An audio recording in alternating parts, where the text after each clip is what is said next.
नमस्कार, आप देख रहे हैं सिटी तहलका और मैं आपके साथ रूही। चलिए शुरुआत करते हैं दिन भर की मुख्य खबरों के साथ। पानीपत के मॉडल टाउन में आज निकाली गई अनोखी शव यात्रा।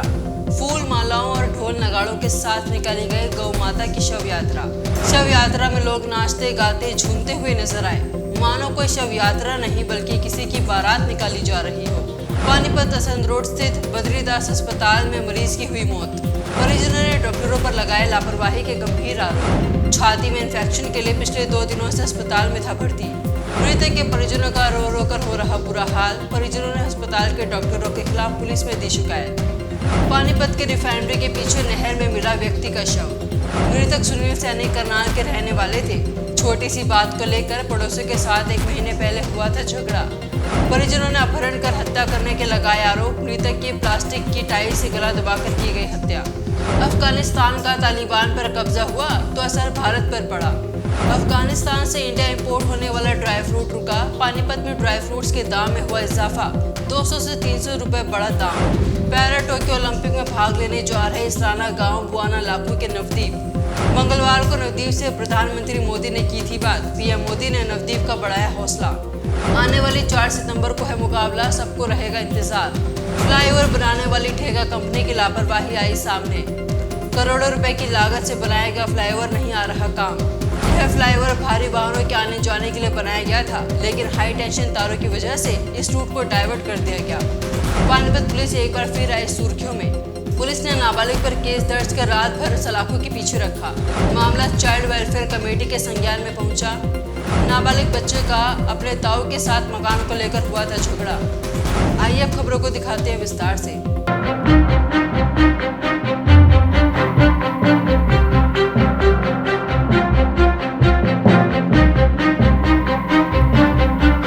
अफगानिस्तान का तालिबान पर कब्जा हुआ तो असर भारत पर पड़ा। अफगानिस्तान पर तालिबान के कब्जे के बाद असर भारत पर दिखने लगा है।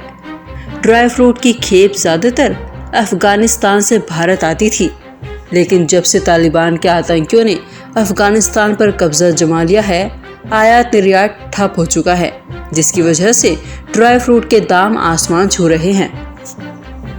पानीपत में व्यापारी परेशान हैं क्योंकि ड्राई फ्रूट के खरीदार नहीं मिल रहे। दाम की बात करें तो बादाम 950 से बढ़कर 1100 तक पहुंच चुका है। वहीं काजू 800 रुपए से लेकर 900 रुपए तक पहुंच चुकी है। अखरोट के दाम भी 500 से 600 हो चुके हैं।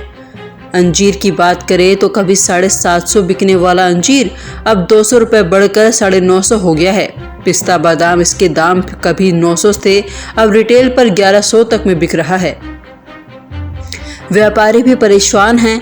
एक तो माल नहीं आ रहा, वहीं दूसरी तरफ दामों में इजाफा होने की वजह से खरीदार नहीं मिल रहे हैं। वहीं आम आदमी की पहुंच से भी ड्राई फ्रूट दूर होते जा रहे हैं। ड्राई फ्रूट के बढ़ते दाम को देखते हुए आम आदमी ने ड्राई फ्रूट से निकारा ही कर लिया है। ऐसे में अब देखना होगा कि अफगानिस्तान में व्यवस्था कब पटरी पर लौटती है और कब फिर से हिंदुस्तान और अफगानिस्तान का आयात निर्यात शुरू होता है, ताकि बढ़ते दामों पर लगाम लग सके। आम आदमी पर सर क्या बताएं। कल परसों ये मार्केट गए, हमने सोचा चलो बादाम लेते हैं, राखी का त्यौहार आ रहा है, चलो ड्राई फ्रूट लेना ठीक रहता है त्यौहार में गिफ्ट देने के लिए। लेकिन कहाँ जो 800-900 रुपये का रेट होता था, वहाँ अब 1100-1200 रुपये रेट हो चुका है। अब ड्राई फ्रूट तो आम पब्लिक के हाथ से चला ही गया है। बच्चों को क्या दे और क्या ना दे। काजू बादाम तो अब हमारे पहुँच से दूर ही होता जा रहा है। आम पब्लिक नहीं ले सकता। बादाम जो है 300 रुपये किलो बढ़ गए हैं और काजू जो है 100 रुपये किलो बढ़े हैं और और किशमिश वगैरह 50 रुपये किलो बढ़ी है। इस हिसाब से थोड़ा थोड़ा सब चीज़ों में बढ़ोतरी है। क्या कारण क्या बना आ रही है? कारण के पीछे से माल कम आ रहे हैं। कुछ झगड़े के कारण भी माल आने बंद हो गए हैं। आप जोश वगैरह बहुत तेज़ हो गए हैं। 100 150 रुपये किलो। किशमिश का रेट 200 रुपये था, अब 280 हो गया है। बादाम गिरी 580 से 1080 पार चली गई है। काजू 670 से 750 के बीच में आ गए हैं। कॉस्टली 30-40% रेट बढ़े हैं। ये कितने दिन के बाद? अभी ये 8-10 दिन के अंदर ही बढ़े हैं। वजह क्या बताया आपका? वजह क्या, अफगानिस्तान की वजह से है, पता नहीं माल नहीं आने की वजह से है। ब्यूरो रिपोर्ट, सिटी तहलका।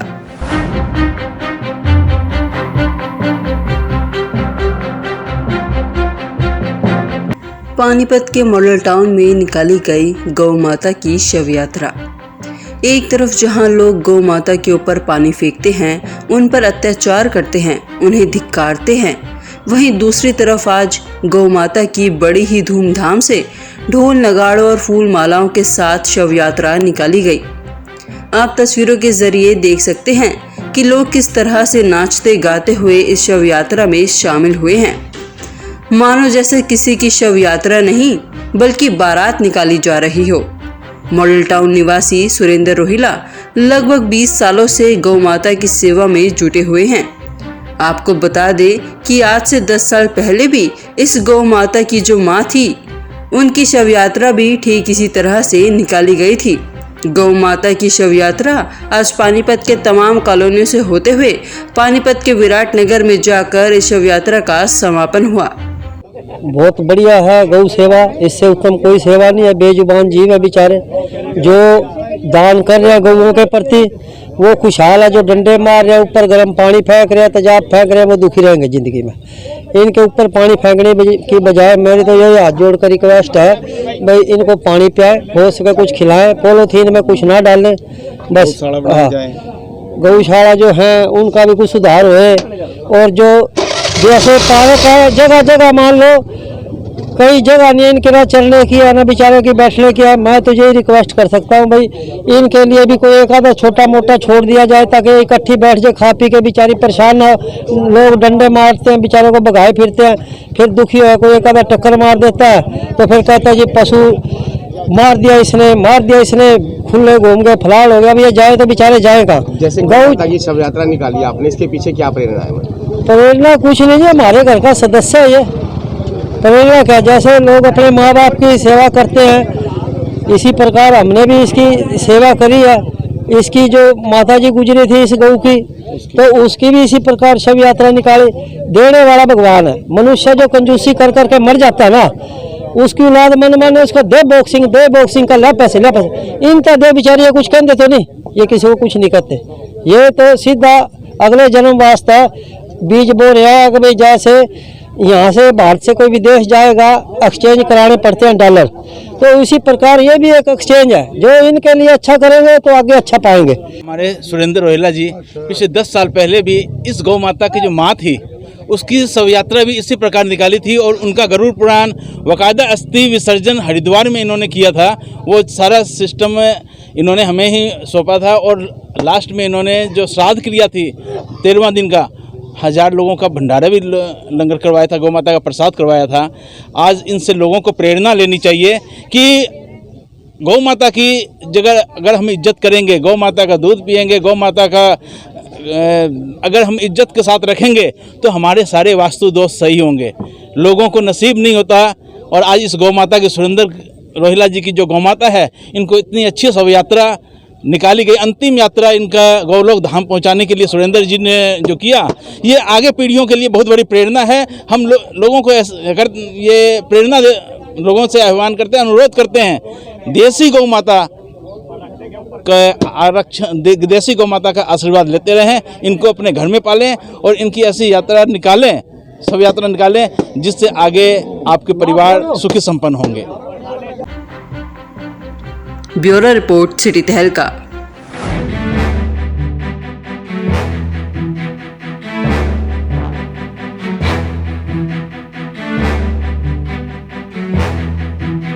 दिल्ली के मुकरबा चौक से लेकर पानीपत तक राष्ट्रीय राजमार्ग को चौड़ा करने के साथ साथ दिल्ली से पानीपत और पानीपत से दिल्ली नॉन स्टॉप आने जाने वाले वाहन चालकों के लिए फ्लाईओवर बनाए जा रहे हैं। लेकिन जिस कंपनी को ठेका दिया गया है, उसकी एक छोटी सी गलती ने करोड़ों रुपए की लागत से लोग मनाना रोड के ऊपर से बने फ्लाईओवर का लाभ नहीं उठा पा रहे हैं। आपको बता दें कि करोड़ों रुपए की लागत लगाकर फ्लाईओवर को बनाया गया था ताकि भारी वाहन ऊपर ही ऊपर निकल जाए और नीचे जाम न लगने पाए। लेकिन हुआ कुछ यूं कि इस फ्लाईओवर के ऊपर से हाई टेंशन तारें गुजर रही हैं, जिसके चलते अब भारी वाहनों की एंट्री बंद कर दी गई है। स्थानीय निवासियों ने बताया कि ऊंची हाइट के कंटेनर और ट्रक यहां से गुजरते हैं तो हाई टेंशन तार में करंट का खतरा लगातार बना रहता है। बारिश के मौसम में खासकर करंट आ जाता है, जिसके कारण फ्लाईओवर चढ़ने से पहले ही डायवर्जन दिया गया है और भारी वाहनों का ऊपर जाना बंद कर दिया गया है। वहीं रूट डाइवर्ट करने के लिए कर्मचारी की ड्यूटी लगाई गई है। आने जाने वाले राहगीरों ने बताया कि दूर से फ्लाईओवर देखकर वाहन चालक तेज गति से आते हैं और जब पास आकर साइन बोर्ड देखते हैं तो अचानक कंफ्यूजन में रोजाना कई एक्सीडेंट हो जाते हैं। ऊपर तार है 11,000 वोल्ट की तार लाइन जा रही है यार। अच्छा, वो इसलिए नहीं आईडी गाड़ी नहीं निकाल रहे हैं ना कि गाड़ी टच ना हो जाए। अच्छा, गाड़ी टच ना हो जाए।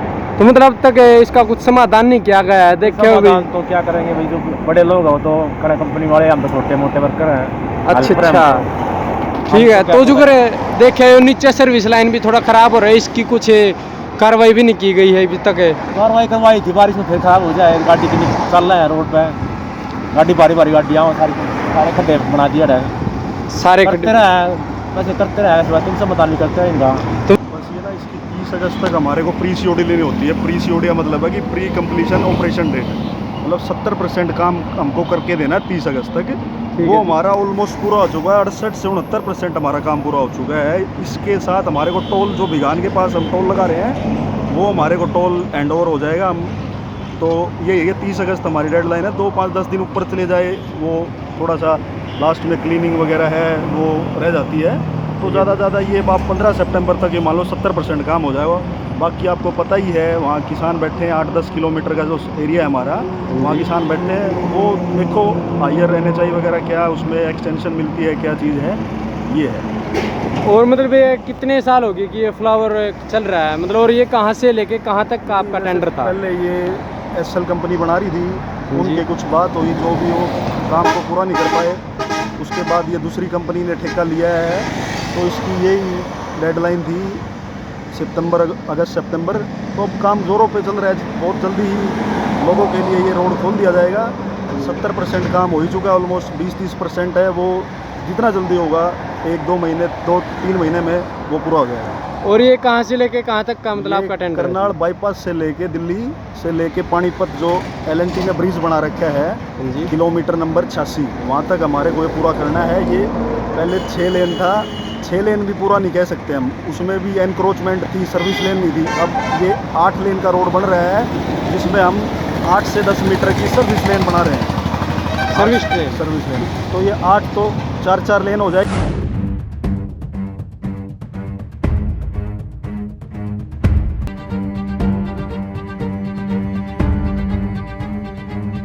पानीपत के असंध रोड स्थित एक निजी अस्पताल में मरीज की इलाज के दौरान हुई मौत, परिजनों ने डॉक्टरों पर लगाए लापरवाही के आरोप। आपको बता दें कि मृतक के परिजनों ने जानकारी देते हुए बताया कि उसके छाती में इन्फेक्शन था, तो उसको इलाज के लिए परसों अस्पताल में भर्ती कराया था।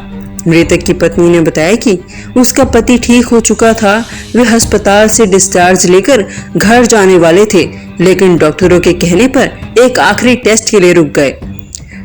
टेस्ट के दौरान मरीज की मौत हो गई। मृतक के परिजनों ने डॉक्टरों पर लापरवाही के गंभीर आरोप लगाए हैं। परिजनों का आरोप है कि डॉक्टरों द्वारा मरीज को उन्हें बिना बताए ही दूसरे कमरे में शिफ्ट किया गया, जिसके बाद परिजनों को मरीज खून से लथपथ कमरे में पड़ा मिला।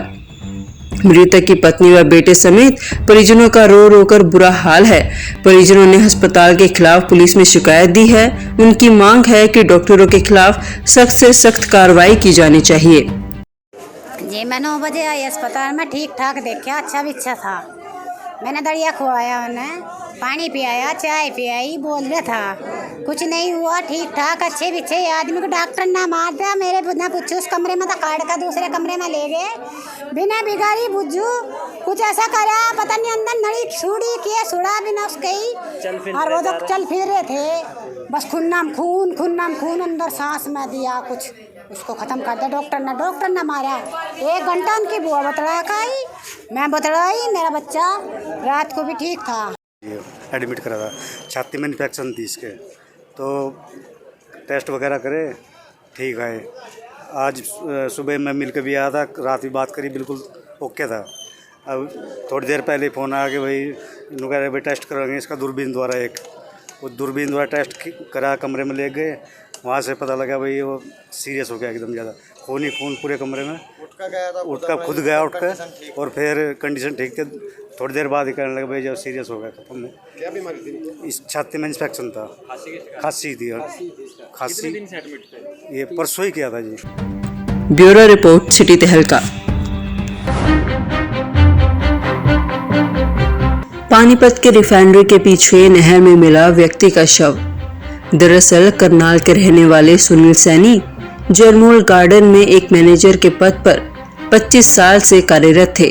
आपको बता दें कि उनकी डेड बॉडी पानीपत के रिफाइनरी के पीछे नहर में मिली है। आजकल लोगों में पेशेंस इस कदर खत्म हो चुका है कि छोटी छोटी बातों को लेकर एक दूसरे का कत्ल करने पर उतारू हो जाते हैं। लोगों का मानसिक मनोबल इतना कमजोर हो चुका है कि वे अपने गुस्से पर काबू नहीं रख पाते और गुस्से में ऐसे कदम उठा लेते हैं जो उनके और दूसरों के भविष्य के लिए हानिकारक साबित होते हैं। ऐसा ही एक मामला करनाल से सामने आया है, जहां पर एक गाड़ी पर हल्का सा स्क्रैच लगने से विवाद छिड़ गया और विवाद इतना बढ़ता चला गया कि एक व्यक्ति को अपनी जान तक गंवानी पड़ी। मृतक के भाई यशपाल सैनी ने बताया कि उनके भाई का पड़ोसी के साथ छोटी सी बात को लेकर 1 महीने पहले झगड़ा हो गया था। आरोपियों ने सुनील सैनी के खिलाफ FIR दर्ज करवाई थी और सुनील के परिजनों ने अपने भाई की गुमशुदगी की रिपोर्ट भी दर्ज करवाई थी। उसके बाद CI2 पूरे मामले की तफ्तीश कर रही थी। मृतक के भाई ने जानकारी देते हुए बताया कि आरोपी उनके भाई को पंचायत बैठने के 1 दिन पहले अपने साथ लेकर गए थे और उसके बाद से उनका भाई लापता है।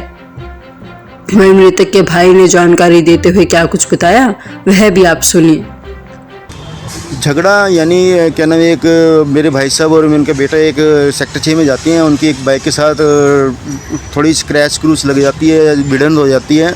वो कोई नॉर्मली झगड़ा था, उसमें वो मेरे भांजे को मार भी देते हैं, यही झगड़ा था। उसके बाद मेरा भांजा अपने घर ससुराल चला, मेरे भाई से उनको ससुराल भेज देते हैं। ससुराल भेजने के बाद 1 महीने बाद आते हैं, तो 1 महीने बाद पुलिस वाले पैलेस में आते हैं और बोलते हैं कि आपके नाम FIR है और आपको थाने में आना पड़ेगा। मेरे भाई साहब अपने मालिक के साथ थाने में जाते हैं। थाने में जाके सारी डिस्कशन होती है। डिस्कशन में वो कहते हैं कि अगर जो आपका लड़का वहाँ पे मुकैदाबाद में नहीं था तो आपका भाई आया, आपके भाई को बुला लें, आपका भाई नेम ले लेगा। सारे कुछ नेम के ऊपर सारा कुछ चलता रहा। तो मैंने कहा ठीक है, मैं आ जाऊँगा, मैं अपने जब मेरा भतीजा वहाँ पे नहीं, मैं अपने बेटे के नेम ले लूँगा। बस यही कार्रवाई थी। उससे अगले दिन उनको सुबह अपने घर बुलाया जाता है। घर बुला के उनके साथ 2 घंटे क्या डिस्कशन होता है, क्या उनको डराया जाता है, क्या धमकाया जाता है, या कुछ भी जान से मारने की धमकी दी गई होगी। उसके बाद वो अपने पैलेस चले जाते हैं। पैलेस जाने के बाद वो शाम को 8:30 बजे अपने घर आते हैं और घर आने के बाद फैमिली से मिलते हैं, खाना खुना खिलाते हैं और 9:10 पे वो घर से निकलते हैं और 9:20 पे उनका फूसगढ़ चौक पे टी पॉइंट पे उनका मोबाइल स्विच ऑफ हो जाता है। कल ही हमें पता चला कि उनकी लाश, उनकी डेड बॉडी हमारे को मूनक की नहर पानीपत की रिफाइनरी की बैक साइड में से मिली है। प्रगट सिंह ने हमारे को ये इन्फॉर्मेशन दी है और मैंने वेरीफाई किया कि ये मेरे भाई साहब ही हैं। किस हालत में बॉडी मिली? बॉडी को मैं ये नहीं कहता कि बॉडी को बहुत टॉर्चर किया हुआ है, बॉडी से सिर को फाड़ा हुआ है और गले में टाई बांध रखी, यानी गले को पूरा टाई से 3-4 टाई से, जो वायर वाली लोक वाली टाई होती है, 3-4 टाइयों से उसको गला घोटा गया है। यानी बहुत ज़्यादा टॉर्चर किया गया। मैं CM साहब और होम मिनिस्टर साहब से यही रिक्वेस्ट करता हूँ कि हमें इंसाफ चाहिए। हम आम पब्लिक हैं, अगर जो आप वो हमारा विश्वास जीतना चाहते हैं तो हमें उनसे हमारी हेल्प करें। हर पब्लिक के साथ ऐसा हो सकता है, कभी ना कभी कुछ भी हो सकता है। वहीं करनाल SHO ने बताया कि मृतक के परिजनों ने अपने भाई की गुमशुदगी की रिपोर्ट दर्ज करवाई थी। उसके बाद उन्हें डेड बॉडी मिली तो पता लगा कि ये वही व्यक्ति है जो गुमशुदा था। ये पहले 9 तारीख को मुकदमा दर्ज हुआ था गुमशुदगी का। उसके बाद इसमें CI2 इसमें तफ्तीश कर रही थी, जांच कर रही थी। तो हमें कल पता चला था अभी ऐसे कोई डेड बॉडी है और वो यहाँ का पानीपत नहर से मिली है। तो जैसे उसकी जांच उसको देखा गया तो ये वही आदमी था जो सुनील नाम का आदमी जो गुम हुआ था। किस हालत में बॉडी मिली है सर, और क्या परिजनों की क्या शिकायत है? ये नहर में डेड बॉडी मिली है, नहर से निकाली गई थी। तो अभी इन्होंने जो एलिगेशन लगाए हैं, अभी पहले किसी के साथ लड़ाई झगड़ा था, उसके ऊपर शक दायर कर रहे हैं। बाकी आगे देखते हैं, जांच का विषय जो भी सामने आएगा। वहीं जन सेवा दल के सदस्य कपिल ने बताया कि नहर में जो लाश उन्हें मिली थी, मृतक को प्लास्टिक की टाई जो तारों में लपेटी जाती है उससे गला दबाकर मारा गया है। उन्होंने बताया कि डेड बॉडी देखकर तो ऐसा ही लगता है कि मृतक का मर्डर किया गया है। मेरे को कल 4:30 बजे सोनू मान जी है अपना ओल्ड इंडस्ट्री कोर्ट के पुलिस वाले हैं, उनका फ़ोन आया था, भाई ऐसे एक नहर के अंदर डेड बॉडी मिली है। तो गढ़ी सिकंदरपुर गांव की डेड बॉडी थी, ये वहाँ पे मिली थी नहर के अंदर। तो जैसे हमने इस डेड बॉडी को उठाया तो उसके गले के अंदर जो टाई होती है ना, प्लास्टिक की टाई जो तारों पे लपेटी जाती है, वो टाई बंधी हुई थी उसके गले में, और मर्डर करके सिर पे चोट मार के फेंक रखा था। क्या लगता है आपको कि हत्या है या आत्महत्या लग रही है? आप भी डेड बॉडियाँ बहुत सारी निकालते हो। ये मर्डर केस था जी, वो 8 तारीख का गुम था, तो उसको हरासमेंट करके अपने पास रख रखा था। तो कल ही उन्होंने जो नहर के अंदर फेंकी है, तो कल ही बॉडी जो है ऊपर आई है। ब्यूरो रिपोर्ट, सिटी तहलका।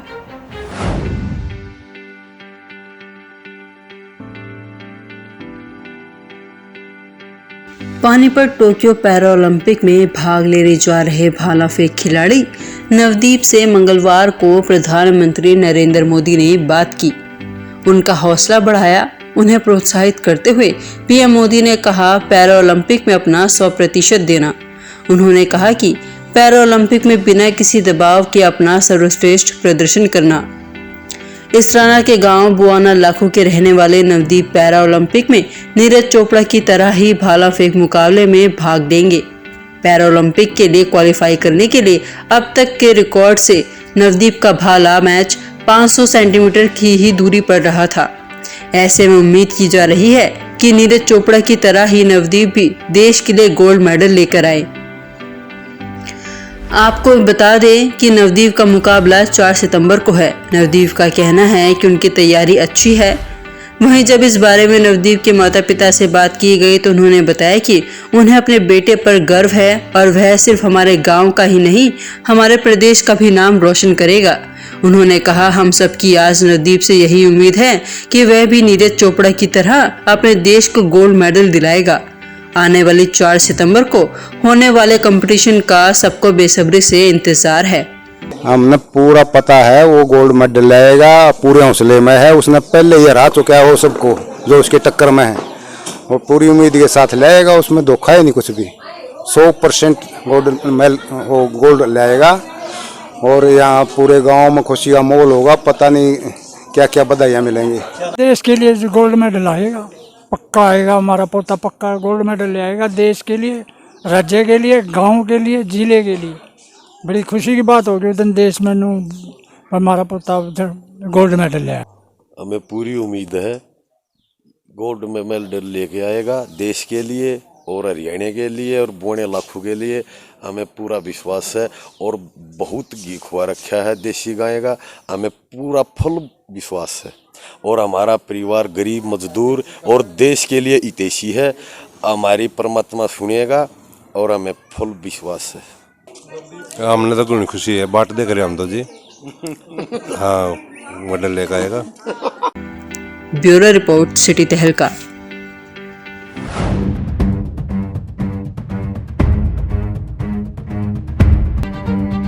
अक्सर आपने कारनामों के चलते सुर्खियों में रहने वाली पानीपत पुलिस एक बार फिर विवादों में घिरती नजर आ रही है। इस बार पानीपत पुलिस पर आरोप लगे हैं कि एक नाबालिग पर केस दर्ज कर उसे रात भर सलाखों के पीछे रखा गया। मामला चाइल्ड वेलफेयर कमेटी के संज्ञान में पहुंचा। कमेटी ने नाबालिग को आश्वासन दिया है कि लापरवाही हुई है तो जांच होगी और दोषी पर कार्रवाई भी की जाएगी।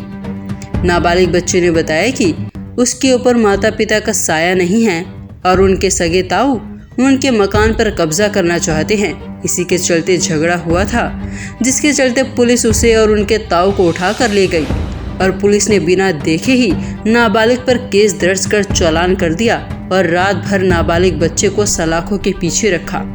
मैं अपने भाई के घर गई थी, मैंने देखा वहाँ पे तोड़ फोड़ हो रही है और मेरे को भी गाली क्लोज कर रहे थे मेरे ताऊ जी, और मेरे को घर से बाहर निकलने की धमकी दे रहे थे और बोल रहे थे कि तू यहाँ से नहीं गई तो तेरे को जान से मार देंगे हम।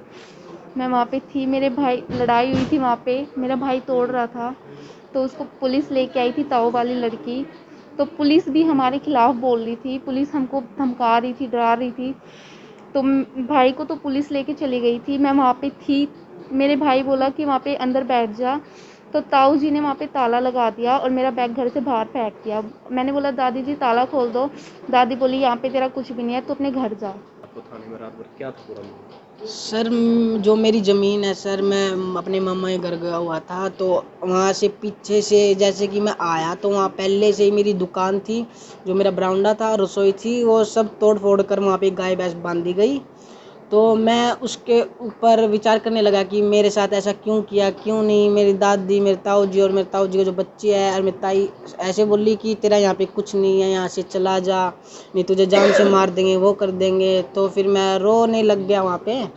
तो मैं अपना हक लेने के लिए मैंने वहाँ अपने जो दीवार थी जो उन्होंने बंद की हुई थी, उसको दीवार को तोड़ने की कोशिश की, बट लेकिन नहीं हो पाया। तो मुझे मारपीट करने लगे। तो मौके पे पुलिस आई, मुझे उठा के थाने में ले गई। तो क्या क्या करता है? थाने में ले जाके मुझे सुबह 10 बजे चौकी में रखा गया और रात के 10:15 बजे मेरा चालान करके और उनका चालान करके मुझे हवालात में बंद किया गया। तो हमारे को व्हाट्सएप के माध्यम से मिली और ये नाबालिग एक बच्ची ने शिकायत दी है कि उसके पिताजी की मृत्यु हो गई थी करीबन 11-12 साल पहले, और जो उनके साथ में ही पड़ोस में रहते हैं ताऊ जी, उन्होंने इनके घर पर कब्जा कर लिया है, रसोई तोड़ दी है, बरामदा तोड़ दिया है और उसको तोड़ करके अपनी गाय भैंस बांधनी शुरू कर दी है। और जबकि ये बच्चे अभी दादी के साथ रह रहे थे, तो अभी तक सब कुछ ठीक चल रहा था। लेकिन पिछले 1-2 महीने से जैसा बच्चों ने बताया कि दादी भी जो है ताऊ जी के फेवर में बात कर रही है और इनके पक्ष में वो नहीं बोल रही। जो पिताजी की प्रॉपर्टी थी कायदे के हिसाब से बच्चों के उसमें आने चाहिए, दोनों बहन भाई माइनर हैं इन्हीं के उसमें, लेकिन ताऊ जी की नीयत में हमें फ़र्क लग रहा है। जिस हिसाब से शिकायत मिली, जिस हिसाब से अभी तक हम लोगों ने तफ्तीश किया, और इसके अंदर सबसे जो ध्यान देने योग्य जो बात थी, कल जब उसके ताऊ जी ने इनके बच्चों को बाहर निकाल दिया, पुलिस में भी खुद ही रिपोर्ट कर दी, पुलिस भी इन्हीं बच्चों को ले गई। और गैर जिम्मेदाराना इसमें पुलिस का रवैया ये रहा कि ब्रदर को तो थाने में बिठा लिया, बेटी को उन्होंने संभाला नहीं कि कहाँ है, किसके पास है, कल सारा दिन बच्ची किसके पास थी, रात को किसके पास थी। पुलिस अभी तक ये बताने में अक्षम है, जबकि हमने CWC ने अपने माध्यम से बच्ची को संपर्क साधा और वो हमें पता चला कि भाई चलो कि अपने किसी जानकार के पास सेफ हैंड्स में थी। तो अभी हमने पुलिस वालों से भी बात की है, जो इसमें इंचार्ज हैं, उनको भी निर्देश दिए हैं कि जो बच्ची का और जो ब्रदर का हक है वो इनको दिलवाया जाए। वहीं इस मामले में DSP हेडक्वार्टर सतीश कुमार वत्स का कहना है कि नाबालिग बच्चे को सलाखों में नहीं रखा जा सकता, अगर ऐसा हुआ है तो गलत है, जांच होगी।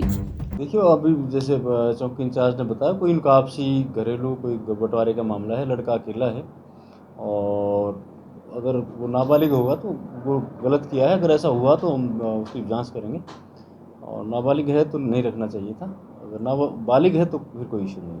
पहले भी आपके पास शिकायत लेके आया था लड़का सर, उस शिकायत का पुलिस ने कार्रवाई नहीं की शुरू? हाँ, उसकी शिकायत मैंने रेफ़र की थी चौकी में, तो वो कर रहे हैं, जांच कर रहे हैं उसकी। सर चौकी की उस शिकायत की तो 10 दिन पहले जो आपको दी थी उसकी तो चौकी जांच करी है, जो कल शिकायत दी गई उसमें चालान कर दिया गया जी नाबालिग लड़की, तो ये कहाँ तक ठीक लगता है, चौकी द्वारा गलत की? देखिए वो देखेंगे, अभी पूरे फैक्ट मुझे पता नहीं है, उसकी इंक्वायरी करेंगे। अगर कुछ गलत होगा तो जिसने गलत किया वो जिम्मेवार होगा। सर कहीं ना कहीं लापरवाही तो आप भी मानते हैं? नहीं, शिकायत पर बिना जांच के नहीं कुछ कहा जा सकता, वो दोनों पक्ष देखने पड़ते हैं वो चौकी इंचार्ज को, और अगर किसी की गलती होगी तो हम उसमें कार्रवाई करें। Bureau report. आज के इस बुलेटिन में बस इतना ही। अगले बुलेटिन में फिर मिलेंगे कुछ और नई खबरों के साथ। तब तक के लिए जुड़े रहे सिटी तहलका सच के साथ। नमस्कार। Oscar super speciality hospital and trauma centre NCR का सबसे बड़ा 200 बेडेड हॉस्पिटल अब आपके शहर पानीपत में, जहां 30 बेड का ICU trauma centre, AIIMS hospital के बेहतरीन डॉक्टर्स द्वारा उच्च स्तरीय इलाज व 24/7 इमरजेंसी सुविधा उपलब्ध। Oscar super speciality hospital and trauma centre, opposite PVR mall, Panipat. Low birth weight, premature baby और नवजात शिशुओं का इलाज कराएं एम्स के बेस्ट डॉक्टर्स की टीम द्वारा। आए Oscar super speciality hospital and trauma centre, opposite PVR mall, Panipat.